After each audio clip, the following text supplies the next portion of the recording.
This episode is brought to you by Lumina Growth Lab. At Lumina, we help professional learning and development consultants who are struggling with steady lead flow, consistent bottom line revenue, and scalability so they can finally have healthy margins, make more strategic decisions, and ultimately take their business to the next level. Most of the time, our clients come to us frustrated because nothing seems to work outside of word of mouth and referral-based growth.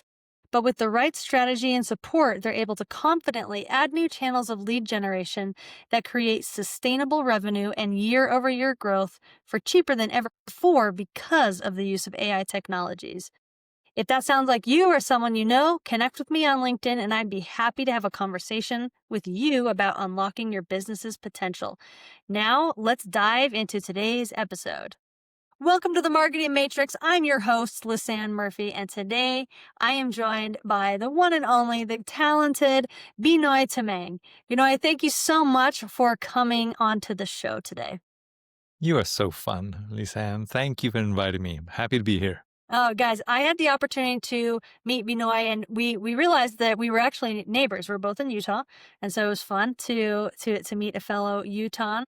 And I was instantly mesmerized by his energy. He's got a very, very calming sense about him that is like, it's like this humble confidence that I really admire. And so I'm really excited for him to share his knowledge, his expertise, and what he's doing in the world today. So let me take a moment to introduce him formally, and then I'm going to let him just blow your guys' minds and take it away from there. So a little bit about Benoy. So with 7 startups, 4 from scratch, and all angel/venture funded, he enjoyed the fast-paced world of tech startups. High risk, high returns, high blood pressure, and always the underdog. Now, as the coach for first-time founders, he still gets to create, but from a distance, while combining his need to learn and serve. Having helped many business owners scale their business to exits and multiple sales, his superpower is listening, understanding the business environment fast, and helping to build the internal titanium spine of leadership with each CEO that wants to grow first before their business. He's also a proud dad of 5 kids and has 6 grandchildren. And I love that you put that in there as well, because I mean, that's really what all this is for, right? Is to create a life worth living with the people that we love. So again, thank you so much for coming on the Marketing Matrix. We're really excited to learn from you today. Thanks, Lisanne. All of that, all those words sound like that's a long intro. Should have made it one sentence. But thank you. No, it's fantastic. I think it's really exciting. So for people that aren't familiar with your journey, like talk about some of the startups that you did, why startups became such a passion for you, and like how you translated that from doing startups on your own to like now consulting others and getting them going. Well, I've got to take you back a little bit. It fundamentally started because my dad was in the British Army and I'm a military brat, and we moved countries every 2 years. One day we were in northern India on holiday. We have a home in India and a home in Kathmandu, Nepal. And I noticed Dad was all spiffed up and he was wearing very fancy clothes. I think we're going to see some relative for dinner. And we're talking about the full regimental tie, the overcoat, the cravat, the whole Burberry's overcoat. It's cold there. And I said, Dad, how come you don't dress like that when we're back in the barracks? And he said something to the tune of, son, and I was about 10 or 11. But I immediately knew what he was talking about. He said, son, I cannot dress like this around the British officers. I said, okay, got it. I said, I understand racism. I understand pecking order. I understand politics and big bureaucratic, massive machines of hundreds of thousands of employees as an army would be, right? But not even a year or two later, we were in Hong Kong on one of the assignments, and we were driving in a typical Land Rover that's military issue. And Dad says, and I was with him, and they drive on the other side, so I was with him, and he goes, hey, there's a Land Rover right there, and there's an angry mob. Let's go see if it's one of our guys. And so we popped in, and he dragged me through this angry melee, And indeed, there was this young British officer, young meaning in his 30s back then, being pummeled to death by a very angry mob. And somehow another dad grabs him, pulls him up, takes him to our Land Rover, and we take him. He's pretty beat up, bloodied. And I looked behind. I said, Dad, they're chasing us. We better hurry up, go faster. And it's almost like a Mission Impossible Bourne Identity movie. We're whizzing past, cars are starting to follow.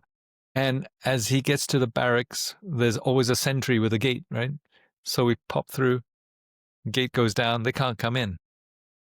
And later on, that British officer would always say, hey, they're the Tamangs, they saved me, and make a joke about it and honor us and be kind. And that's when I decided, oh, okay, so it doesn't matter where we are. If Dad is not comfortable wearing fancy clothes in front of British officers, but British officers can also be pummeled by the local Chinese. I came to the innate, natural program that said, I don't like bullies. I don't like bullies at all. And so when Dad asked me, hey, do you want to go and join the military because you've got a good education and you can become a commissioned officer and do well? I said, Dad, no, I think I'm going to go into small businesses. I think I'm going to be a businessman. I'm going to be a capitalist pig and not worry about that. But mostly because I didn't want to be in a very large entity.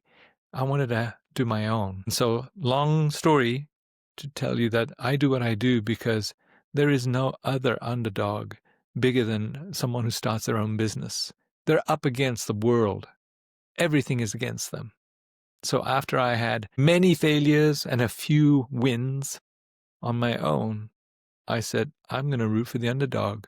I'm going to coach those who are humble. Every business needs help, but there are very few leaders who want the help, who are self-aware. So I said, I'm going to help the underdog, those who are growing fast, don't know how to do it, got the resources, but they're scared, lonely. Let me help them. So I've been coaching primarily tech CEOs, but other industries as well for the last 10 years. It has blown by. I have found my happy space. It's beautiful, beautiful. It's become now a place where I can learn, serve, and create, like a Mm, I love intro. that. When I'm Learn, doing that, I'm serve, happy, and Sam. create. Yeah. So is it your happy space because like you love the tech industry or like you just love people? Like you could coach anywhere, but like it's tended towards the tech industry or tech is your background. Like why is it your happy place? Tell me more about It's almost like, think about when you have little children, when they're shown or given an opportunity to flex their muscles to do hard things, and you see the light bulb in them, and they go, oh, that's how you solve that math problem. I can win here. And you see them just light up from the inside. It's all about people. I don't care about the tech. I don't care about the industry. I don't care about the company size. It's when the leader goes, ah, then it's like payback time. And you go, wow, that person gets it. And they surge forward. It's so satisfying. It's soul satisfying. Yeah, I love that. I really identify with that. I was just a couple weeks ago, I was sitting down with a gentleman whose his career has been in architecture, and he specializes in sacred geometry, and he creates labyrinths and feng shui architecture. But he had a very similar. The reason why I bring it up, you might be like, why the heck are you telling me this story? The reason why is because he has the same reaction of you. Is he says when someone lights up and they see that there's this solution that they've been looking for or an opportunity to change, he's like, that's what does it for me, right? And so like you have this like, in architecture, like that's his vehicle, but it's the same love of that eyes lighting up, and you in the tech entrepreneurship startup space, right? The same. And I'm kind of, I feel like I'm, to be honest with you, like I'm still seeking for my own. Like I agree. Like in my experience of past jobs that I've had, like when I was a missionary for the Church of Jesus Christ of Latter-day Saints, or when I worked at the missionary training center, like there was nothing more rewarding to me than like seeing someone's eyes light up with an understanding of who they are or their path. And I've kind of struggled with that in my professional career of finding the vehicle to achieve that same goal that you had, that Richard had, that I spoke of. So I really appreciate you sharing that, like, that's what motivates you, because, like, I feel like I'm still personally on that search to find that with in my own journey of what's the vehicle to create that light bulb moment for somebody else. Understand that so much. Absolutely. And I've learned over life, right? You just have to kind of zigzag a little, and then all of a sudden, bing, whoa, nirvana, I found it. It's a customized journey that we're on, and there's no recipe for me that works for Lisanne, that works for Richard, that works. Everybody gets there, but you just have to go through enough of them. And it's almost like you can't really get there until you've had lots of bumps and scrapes, because then the realization of that journey coming to that exact point, that was why I had to do that. Oh, that's why I had to fail. Oh, that's why I had a little bit of success. I don't think it's like we can just say, do this one, and it has all of your elements. I don't think you can do a shortcut, is what I'm saying. I I appreciate think, that. Yeah, no, I yeah, I appreciate that think it's going to reflection. take, yeah, I think it's going to take your own muddling, fuddling until you get there. And when you do, you go, okay, now I Now it see. makes sense. Yeah. Yeah, yeah. It's sometimes challenging to find joy in the muddle, but it's important. Yes. So, question for you. I mean, I'm not sure. Did your father have an opportunity to see what you do and see your impact from how you chose to serve in the world? You ask a very sensitive, beautiful question. Long story short, but I'm going to go fast. Mum and dad from Nepal had an arranged marriage, which is normal. When they found out that I was going to Hawaii for university, they said, "Don't marry an American, they always get divorced. And you got to be over 30 with a good job. Love to have you as a doctor. What Asian doesn't get that programmed into them? And then we'll take care of your wife, we'll arrange it and all of that." I married this 5 foot, almost 11 California blonde from LA at age 22 in a foreign church where they couldn't come see the wedding ceremony, where I then leave and live halfway around the world. Passed away early in her life, and she still wasn't happy with the decision I made. Dad, about 15 years after her passing, is visiting us in our Alpine home, and he stays with us a good 2.5, almost 3 months as a visitor. And one day we were walking around the streets because he loved to look at all the framing of new homes, because it was part of his serious and fun thing to just create. And so we went walking, looking at the framing jobs and saying, oh, that's where the kitchen's going to be. That's where the toilet's going to be, right? As we're walking, all of a sudden, out of nowhere, and this is like, see, this is like 27, 28 years after my marriage. So lots of time. He says, and we're walking as typical men. We don't look at each other. We're just walking, doing things. So we talk, right? He goes, "Son, I have lived in your house with," and he never could pronounce Angela. He'd say, "with Angela." And I've now stayed with you in the house with Angela and watched her raising my natis and natinis with your Christian church values. You took a big risk when you married Angela. I said, crap. After 27, 28 years, finally it's coming around. He goes, you took a big risk.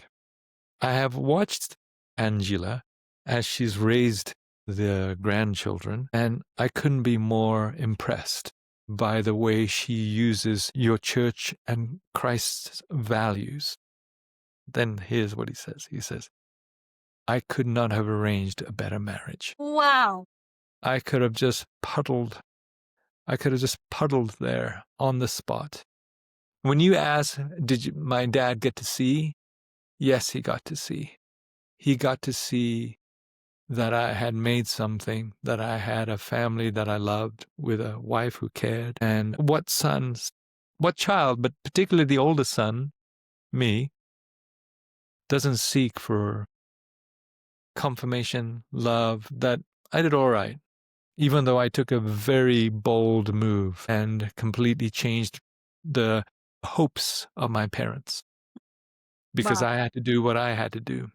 It was my journey. That makes me like legitimately emotional. Like that's Yeah. really, really powerful. And Yeah. I really appreciate your display of personal authenticity as well as like the humility of your father. I mean, he could have dug his heels in and been like, this wasn't the plan, you know? Yeah. I've never forgotten that. I cannot forget that moment. Making me cry. But yeah, I cried. And not much longer, like a year and a half later, he was gone. Mm, He was wow. gone. So I had the fortune of my dad ultimately blessing me with the direction that I had chosen, which was not what they had intended. And he was able to deliver that message and help heal me, right? And so I'm very, very grateful, which makes my conviction to help others, to support them in their own, because we're all walking wounded at some point or another. We're all limping emotionally somewhere. That I've learned now, hey, don't judge, help them, be curious, never assume when people have strong feelings or establish a very emotional stance. There's stuff going on, I'm sure. Yeah, So there we are. I love that. So when you're working with tech CEOs, like what do you feel are like some of the areas that get neglected that you feel like they need to focus on in order to grow their business? And I guess I should ask first of all, like, are you more of a coach that's like for personal awareness, like wellness, or like are you the function of like helping their business grow? And I know like in my opinion, those are really inseparably connected. However, sometimes, like for example, like I hired a coach one time where I was like, oh man, my business is stunted. I don't know what's up.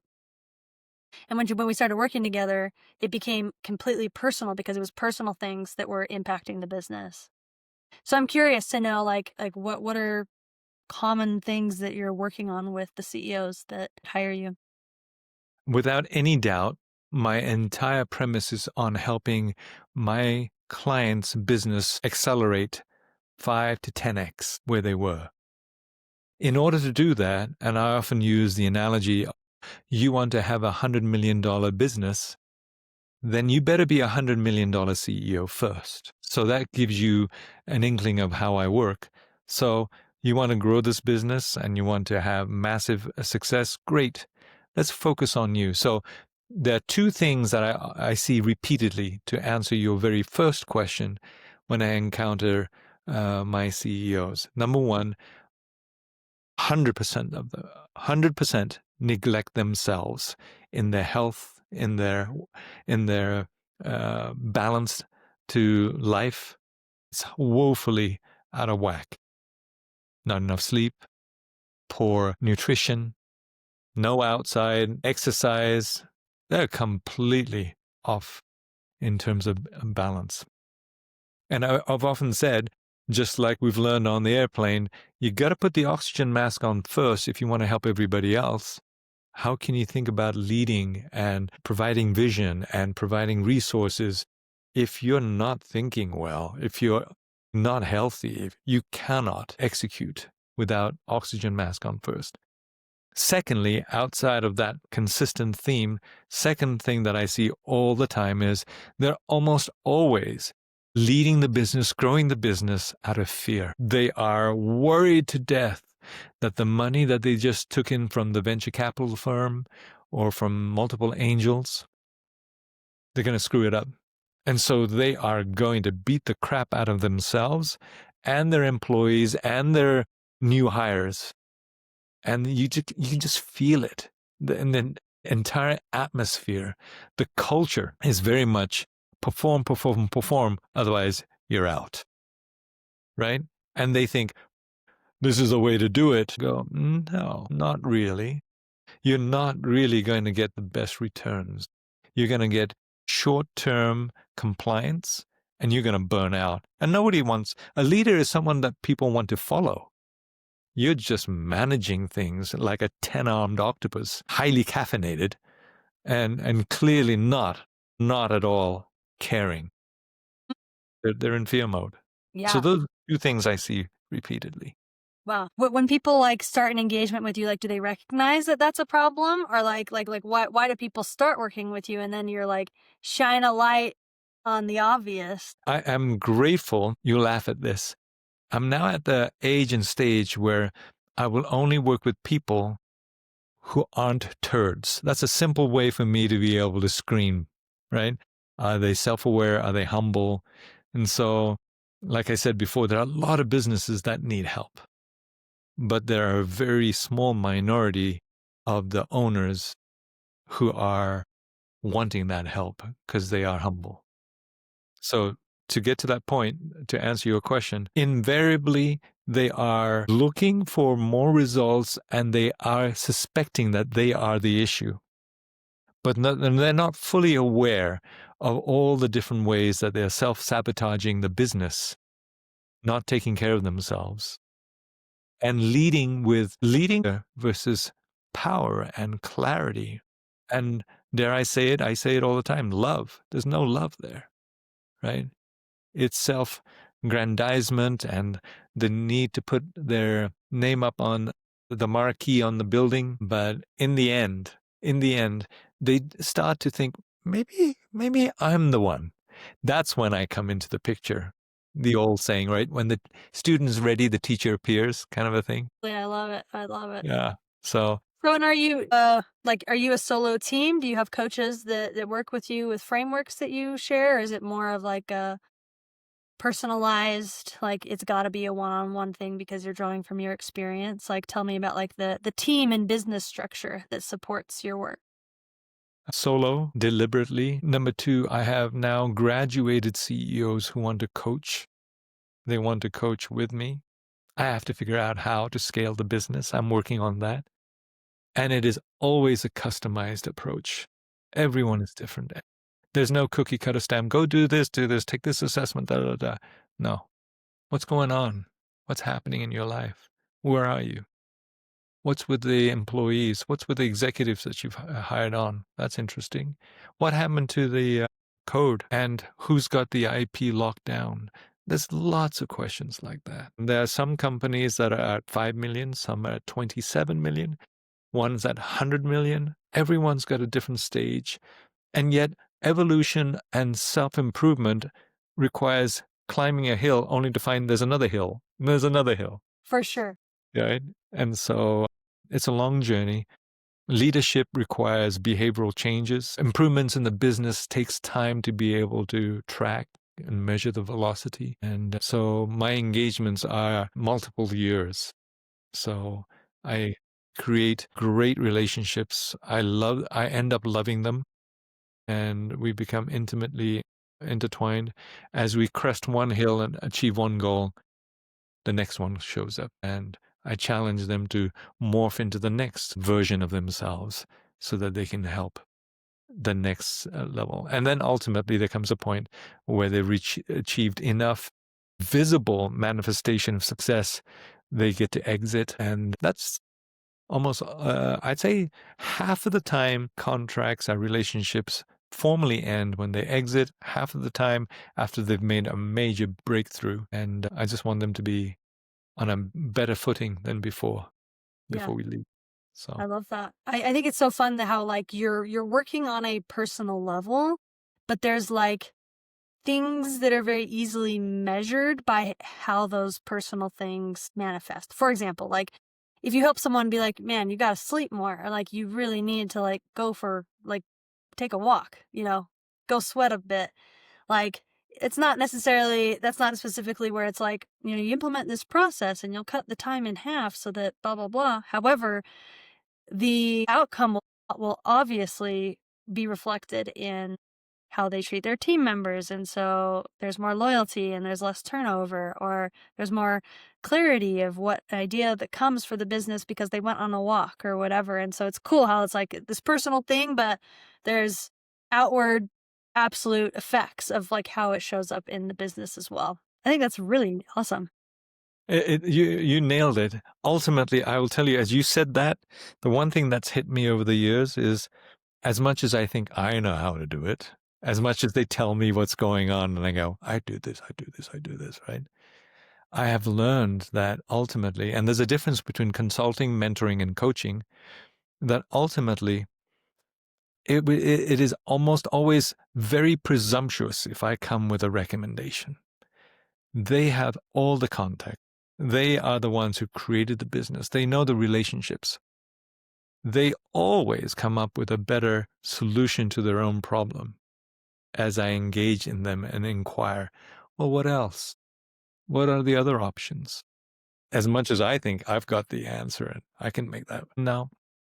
So I've learned over time, no, just stay open and just ask them. And they come with some great ideas, far superior to what I could have advised them on, which is why that's why I even said in the opening intro paragraph, I said, I try to help them build their own titanium spine of confidence. You can do it. It's your baby. You have the insights. You have the leadership inspiration. It's your baby. Well, and also in your intro, which I was going to bring up, is like I loved how you said your very first skill is listening, right? Like the only way that you can help them create that, the way that you're talking about, is to listen deeply and to honestly probably even help them to listen to themselves, Yeah. right? Yeah. Remember I said, you've got your own customized journey that you're going to find ultimately results in your nirvana, your Shangri-La.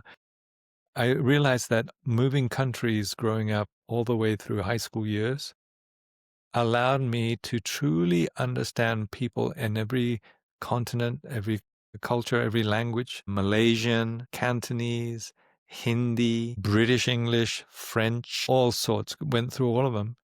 You get to really understand. Just shut up and just find out what they really want. What does that new friend want? Hey, do you want to play? Right? You make friends everywhere you go. Otherwise, you're going to have a very lonely time. And what I learned was, oh, all those years moving countries made me listen to the accent, listen to what they were saying or what they weren't saying. Wow, that became a very useful skill in this role. That people say, hey, you kind of innately understand. You're very intuitive. I said, I guess so, but now I know where it came from. And hence that can apply to you too, right? Okay, got it.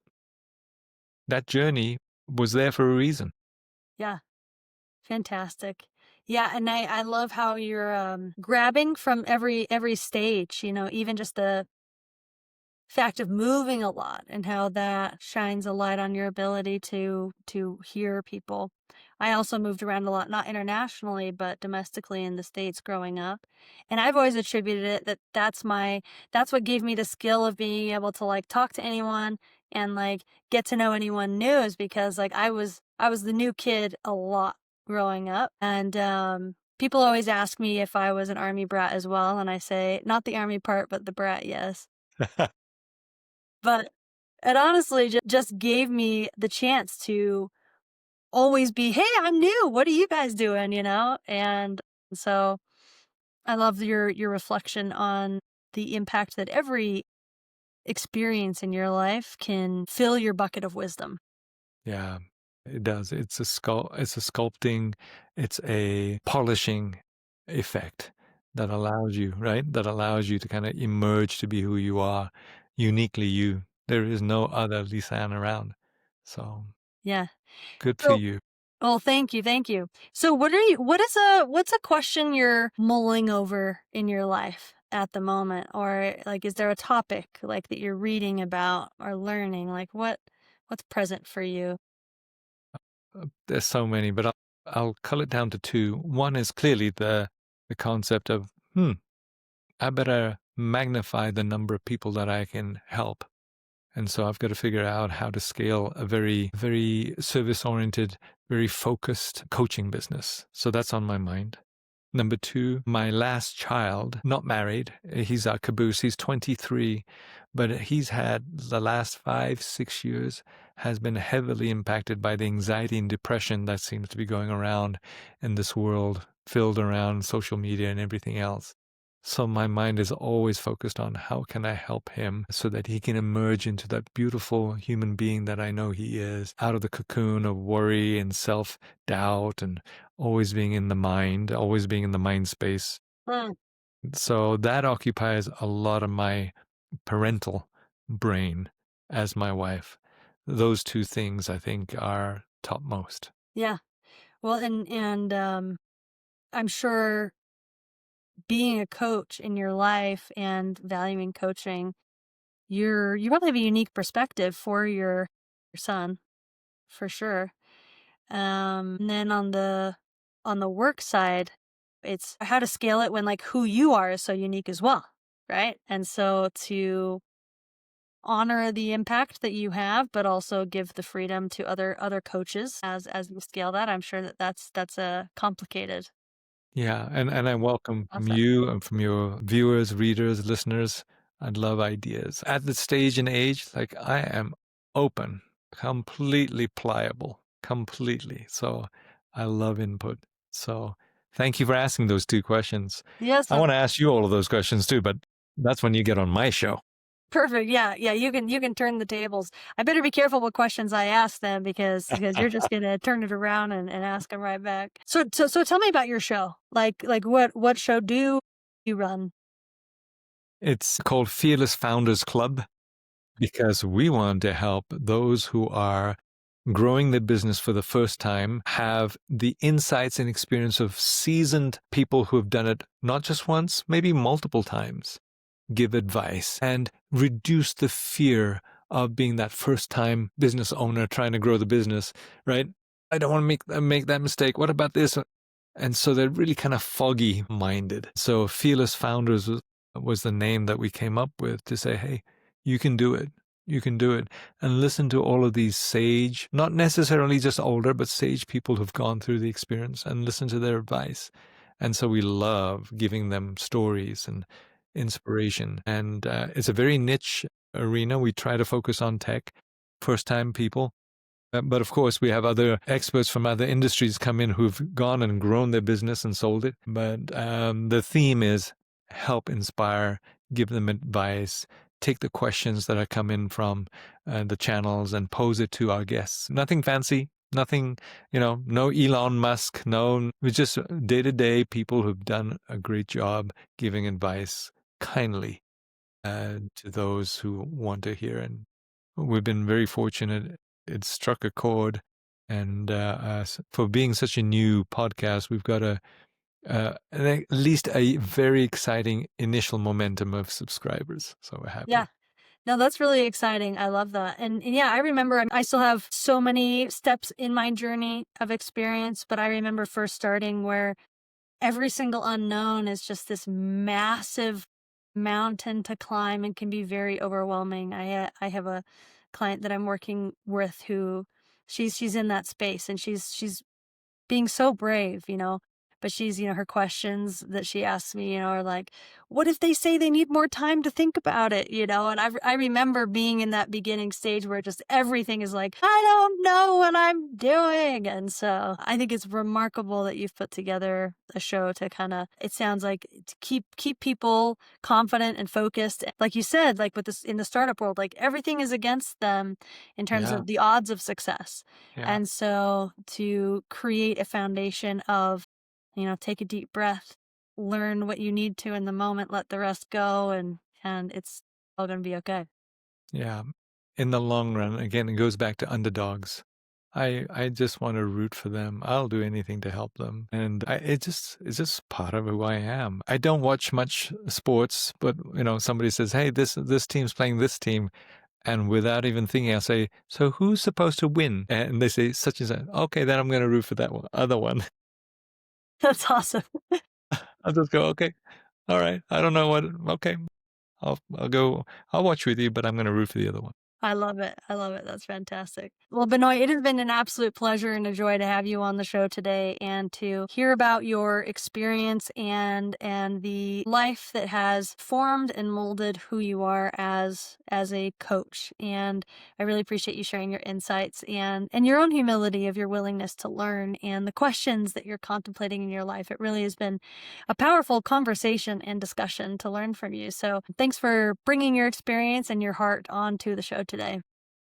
You're a trooper. You are so genuine. It's been wonderful. Time has flown by quickly. Thank you. You're very welcome. It's been a blast. Thank you. Thank you. Yes, I know we could talk about a lot of things for a long time, so we'll definitely have to have more conversations. So, for people that are listening that are interested in your work or where to find you or how to get in contact with you, where do people find Benoy Tamang? I'm really just on two platforms, LinkedIn, of course, under my name, Benoy Tamang, and my website for the coaching side is techceocoach.com. That's really it, techceocoach.com. I'm not on any other individually as myself. The podcast is on Fearless Founders Club, but the techceocoach.com is primary than LinkedIn. So thank Hey you. guys, Thanks for I'm asking. perfect. I'm going to put those links in the episode notes below so you can go ahead and link to those if you want to follow Binoy and or get in touch with him. Because I know that there are people listening that are in the space that could use his gifts. And so again, thank you so much for coming. And guys, wherever you are in the world, wherever you're listening, we know that your time is valuable. So it means a lot that you'd spend some time with us. Thank you. Thanks, Lisanne.